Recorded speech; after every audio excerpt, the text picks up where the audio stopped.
Hello दोस्तों, आपके अपने चैनल स्टडी जंक्शन में आपका स्वागत है। दोस्तों, भारत के वायसराय पढ़ रहे हैं।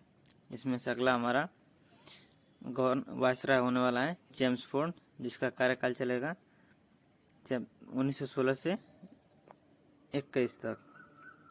बात की जाए इसने क्या क्या किया है, इसके कार्यकाल में क्या क्या हुआ है, तो पूना में पहली महिला जो विश्वविद्यालय है उसकी स्थापना हुई।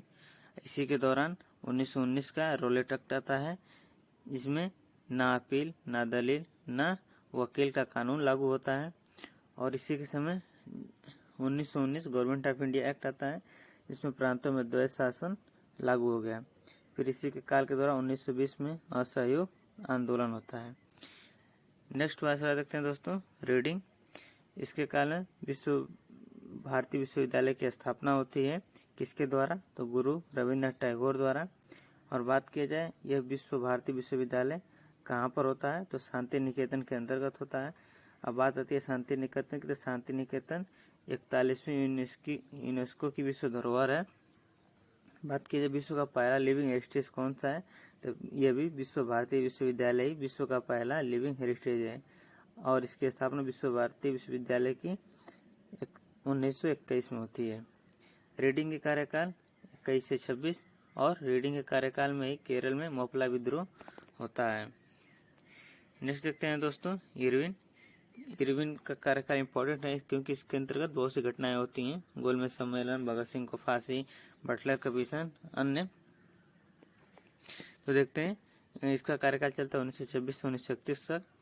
1931 में शहीद भगत सिंह की फांसी हो जाती है। फिर 1927 में बटलर कमीशन आता है, देसी रियासत। और नेक्स्ट देखते हैं गांधी इरविन पैक्ट 1931 के अंतर्गत होता है। और इरविन के कार्यकाल में ही साइमन कमीशन आता है दोस्तों। लेकिन 1927 में बात की जाए साइमन कमीशन बनता है, लेकिन भारत में कब आता है, तो एक साल बाद 1928 में आता है। लाहौर अधिवेशन 1929 में होता है। इसका अध्यक्ष कौन होगा, कमेंट में जरूर बताइएगा। और नेक्स्ट इरविन के कार्यकाल के अंतर्गत ही सभी ने अवज्ञा आंदोलन भी होता है। और एक शारदा एक्ट आता है जो विवाह से रिलेटेड था इरविन के कार्यकाल में ही।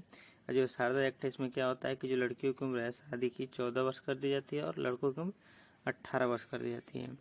और जो शारदा है, इनका पूर्ण नाम देख लीजिए। शारदा एक्ट कौन बनाया था, तो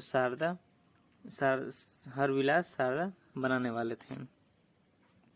और विलिंगटन का कार्यकाल आता है 1931 से 1936। इनका सिर्फ ये ध्यान रखिएगा कि जो 1935 का कार्यकाल है, 1935 का जो गवर्नमेंट ऑफ इंडिया एक्ट है, वह विलिंगटन के टाइम में ही आया था। नेक्स्ट पढ़ते हैं दोस्तों, लिथगो। गो से याद रखिए, गो माना भारत छोड़ो आंदोलन। इसमें लिथगो में 1942 में भारत छोड़ो आंदोलन आता है इनके कार्यकाल के दौरान। 1940 में अगस्त प्रस्ताव आता है। फिर 1942 में क्रिप्स मिशन आता है। और बात की जाए दूसरा विश्व युद्ध किसके कार्यकाल में हुआ था, तो इन्हीं के कार्यकाल में हुआ था। 1939 1945 में विश्व युद्ध चला था। उसके बाद वेवेल आते हैं। वेवेल के कार्यकाल के अंतर्गत 1946 में कैबिनेट मिशन की स्थापना होती है, जिसके 3 सदस्य होते हैं। पास से याद रखिएगा, पैथिक लॉरेंस, अलेक्जेंडर और स्टेफोर्ड किस इनके अध्यक्ष थे। कौन थे, तो पैथिक लॉरेंस थे। नेक्स्ट एंड लास्ट वायसराय जो आते हैं ब्रिटिश के वायसराय का, ये आज़ाद भारत के वायसराय का, ये वो माउंटबेटन है। ये इनका एक 3 जून का प्लान आता है, जिसे हम 3 जून की घोषणा भी करते हैं। इसके अंतर्गत क्या होता है कि जो भारत और पाकिस्तान है, ये दो स्वतंत्र अपना देश बनेंगे। और 15 अगस्त 1947 को हम आज़ाद हो जाते हैं। और बात करें जो माउंटबेटन है, ये ब्रिटिश भारत के अंतिम वायसराय और आज़ाद भारत के पहले वायसराय थे। एक रेड क्लिफ आयोग आता है। रेड क्लिफ जो है एक सीमा रेखा भी है, और ये किनके बीच में है, तो भारत और पाकिस्तान के बीच में होती है। नोट याद रखिएगा कि स्वतंत्र भारत के प्रथम एवं अंतिम भारतीय वायसराय कौन थे, तो श्री राजगोपालाचारी यानी चक्रवर्ती राजगोपालाचारी थे। दोस्तों, कंटेंट अच्छा लग रहा तो लाइक और शेयर कर दीजिए। और दोस्तों, इस क्लास की पीडीएफ आप हमारे Telegram channel study junction official से प्राप्त कर सकते हैं। अब देखते हैं कि कुछ आंदोलन हुए हैं हमारे देश में, उस आंदोलन के समय कौन गवर्नर जनरल था, कौन वायसराय था, इनको देख लेते हैं। इंपॉर्टेंट क्वेश्चन पूछता है कि 1857 की क्रांति होती है, उस समय कौन गवर्नर था, 1942 के समय कौन वायसराय था, 1930 के समय कौन वायसराय, ये सब पूछते रहते हैं, तो इनको देख लीजिए। 1957 के समय क्रांति होती है, उस समय कैनिंग थे। 1905 के समय जो स्वदेशी आंदोलन होते हैं, उस समय कौन था, तो कर्जन। 1919 में जो जलियांवाला बाग हत्याकांड या रॉलेट का, तो उसमें चेम्सफोर्ड। 1920 का असहयोग आंदोलन, यह भी चेम्सफोर्ड। 1930 का जो गवर्नमेंट एक्ट है, 1930 का जो सविनय अवज्ञा आंदोलन है, वह इरविन के कार्यकाल में आता है। फिर लास्ट 1942 जो भारत छोड़ो आंदोलन है, लिनलिथगो के कार्यकाल में होता है। नेक्स्ट देखते हैं दोस्तों, इलवर्ट बिल विवाद, यह रिपन के समय आया था। इलवर्ट बिल विवाद जो रिपन के काल में आया था, इसमें क्या हुआ था कि जो न्यायपालिका है अभी भी है, तो न्यायपालिका में 2 न्यायाधीश थे, एक भारतीय न्यायाधीश था और एक यूरोपियन न्यायाधीश था। इसमें मामला यह था कि जो यूरोपियन न्यायाधीश है वो सभी मामलों को देख रहा था, वह भारतीयों के भी मामलों को देख रहा था, यूरोपियन वालों के मामलों को देख रहा था, ऐसी के मामलों को देख रहा था, सबको देख रहा था।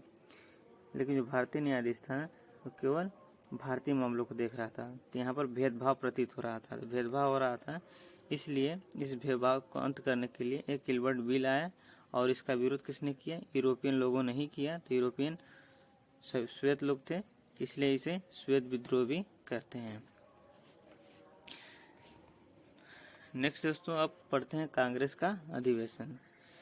कांग्रेस की 2 बातें, कांग्रेस का अधिवेशन पढ़ने से पहले हम यह पढ़ लेते हैं कि कांग्रेस के पहले कुछ संस्थाएं बनी थी। कांग्रेस के स्थापना से पहले कुछ संस्थाएं बनी थी, जिसे हम पूर्ववर्ती संस्थाएं कहते हैं।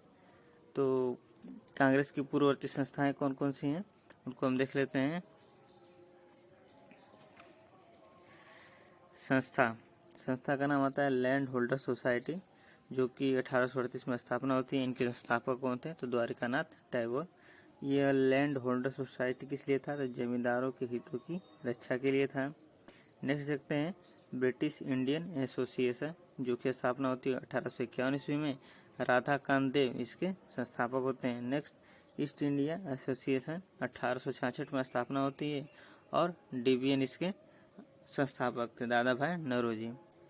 नेक्स्ट पूना सार्वजनिक सभा होती है संस्था, इसके अध्यक्ष कौन थे, इसके अध्यक्ष थे महादेव गोविंद रानाडे। स्थापना 1870 में होती है। फिर 1875 में एक संस्था आती है इंडियन लीग, इसके अध्यक्ष कौन थे, शिशिर कुमार घोष। इनकी पत्रिका याद रखिएगा, अमृत बाजार पत्रिका। नेक्स्ट संस्था आती है इंडियन एसोसिएशन जो संस्था है, इसकी स्थापना 1876 में होती है। आनंद मोहन घोष करते हैं और सुरेंद्र नाथ बनर्जी। स्थापना कलकत्ता में होती है, और यह कांग्रेस से पहले का कांग्रेस इस संस्था को हम कहते हैं। मद्रास महाजन सभा संस्था जो 1884 में तैयार होती है, इसके अध्यक्ष की बात की जाए तो वी राघवाचारी, सुब्रमण्यम अय्यर, आनंद चार्लू थे। लास्ट देखते हैं दोस्तों, बॉम्बे प्रेसिडेंटी एसोसिएशन, ये 1885 ईस्वी में बदरुद्दीन तैयब जी इसकी स्थापना करते हैं, और कैटी तिलक और फिरोज शाह मेहता मिलकर इनकी स्थापना करते हैं। नेक्स्ट देखते हैं दोस्तों, कांग्रेस की बात कीजिए। कांग्रेस की स्थापना कब होती है, तो 28 दिसंबर 1885 को होती है। संस्थापक कौन थे, तो ये ह्यूम थे। बात किया जाए ये ह्यूम कहाँ के थे, स्कॉटलैंड के थे। इनकी जीवनी किसने लिखी थी, तो विलियम वेडरवन ने लिखी थी। क्वेश्चन है, क्या ह्यूम कांग्रेस के कभी महासचिव रहे हैं, तो उत्तर है हाँ, ये महासचिव रहे हैं, 20 साल से अधिक रहे हैं, लेकिन ये कभी अध्यक्ष नहीं रहे। और ये जो ह्यूम है, ये एक्स सिविल सर्वेंट थे। बात की जाए कि भारतीय राष्ट्रीय कांग्रेस के नाम किसने दिया और सिफारिश किसने की, तो ये DBN ने दी। DBN में दादा भाई नौरोजी, बार बार उनको DBN ही कहेंगे शॉर्ट नेम। तो भारतीय राष्ट्रीय कांग्रेस की सिफारिश किसने की, तो दादा भाई नौरोजी ने की। इसका पहला अधिवेशन देख लेते हैं कांग्रेस का, जो कि 1885 में होता है। कहाँ पर होता है, तो तेजपाल सिंह कॉलेज बॉम्बे में होता है।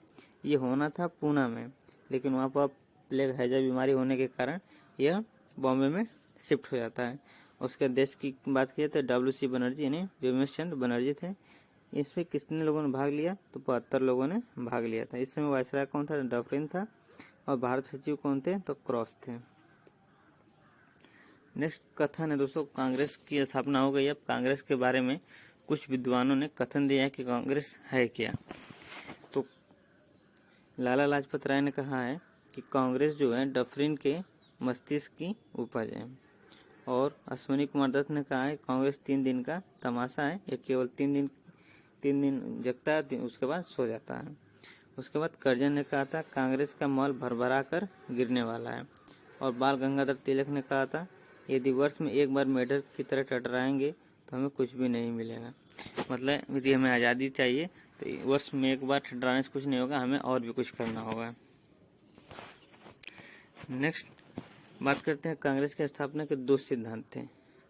देखिए कांग्रेस का स्थापना जो हुआ था यह विवादों को और क्या कहते हैं विद्रोह को रोकने के लिए एक तरह से अंग्रेजों की एक कूटनीति व्यवस्था थी। देखिए उसको 2 सिद्धांत क्या थे? तो पहला था safety valve. Safety valve theory किसने दिया था? लाला लाजपत राय। और एक इनकी पत्रिका है यंग इंडिया से। और दूसरा था तड़ित चालक सिद्धांत, गोपाल कृष्ण गोखले ने दिया था। ये सेफ्टी वाल्व थ्योरी क्या है? कुकर से समझ लीजिए। कुकर है, इसमें आपने दाल है, आग दे दी, सीटी है। अब आप दाल बना रहे हैं, यदि सीटी ना रहे तो दाल हीट होते होते इसमें उसमें एटमॉस्फेयर ज़्यादा हो जाएगा, गैस ज़्यादा भर जाएगा, जिसके कारण कुकर फट सकता है यदि सीटी ना हो तो सीटी एक तरह से एक सेफ्टी है। तो इसको आप समझ लीजिए कुकर क्या है? कुकर हमारा भारत है।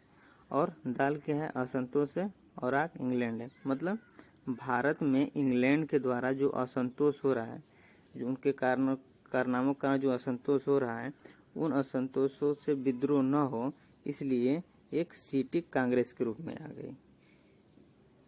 आप समझ गए होंगे भारत में जो भी इंग्लैंड की तरफ से असंतोष हो रहा है, उस असंतोष के कारण जो विद्रोह होने वाले हैं, उन विद्रोहों को रोकने के लिए कांग्रेस की स्थापना हो गई। उससे आप गैस निकल जाएगा, बात खत्म। नेक्स्ट आता है दोस्तों तड़ित चालक। ये दोस्तों अब बिजली का देखे होंगे, यदि बिजली क्या कहते हैं, आप घरों के ऊपर छड़ वगैरह रहता है, फिर आप कोई भी पिलर वगैरह देख लीजिए, उस पर बिजली का यदि झटका आता है तो सीधे पिलर से होकर ये ग्राउंड हो जाता है। उसी तरह ये गोपाल कृष्ण गोखले ने कहा था कि हमारा घर जो है ये अंग्रेजों का शासन हो चुका है, और इस पर यदि बिजली गिर रही है तो ये अंग्रेजों के शासन पर न जाकर कहाँ जा रही है?